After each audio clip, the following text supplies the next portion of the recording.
আসানসোলের বার্নপুর কারখানায় স্থানীয়দের চাকরির দাবিতে তৃণমূল কাউন্সিলর অশোক রুদ্র আন্দোলনে সরব হন। বাইরের রাজ্য থেকে কর্মী আনার অভিযোগ তোলেন তিনি। বার্নপুর কারখানায় ঢুকে হুঁশিয়ারিও দেন। এই ঘটনায় তৃণমূল ও বিজেপির মধ্যে রাজনৈতিক তরজা শুরু হয়েছে। আইএনটিটিইউসির নেতা রাজু আলুওয়ালিয়া বলেন, অশোক রুদ্রকে দল থেকে বহিষ্কার করা উচিত। এখানে যারা এসব কটাচ করছে, প্রথম যিনি কটাচ করছে উনি হচ্ছেন পার্ষদ, উনি কাউন্সিলর। উনার কাজ হচ্ছে নিজের এলাকার উন্নয়ন করা।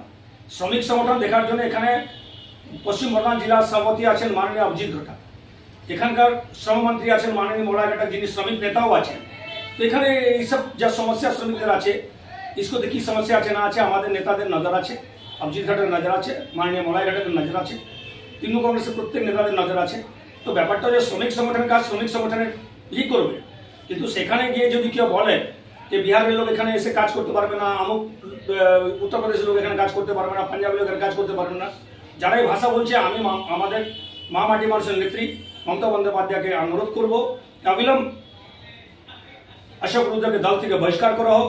কারণ এই আমাদের হিন্দি ভাষাভাষীদের পশ্চিমবঙ্গ সরকার, মা মাটি মানুষ সরকার যে গঠন হয়েছে তার মধ্যে মহত্বপূর্ণ ভূমিকা আছে হিন্দি ভাষাভাষীদের। তো এইভাবে যদি হিন্দি ভাষাভাষীদের যদি মনের মধ্যে ঠেস যদি লাগে, তাদের যদি কেউ অপমান করে, সে তো সহ্য করা যাবে না।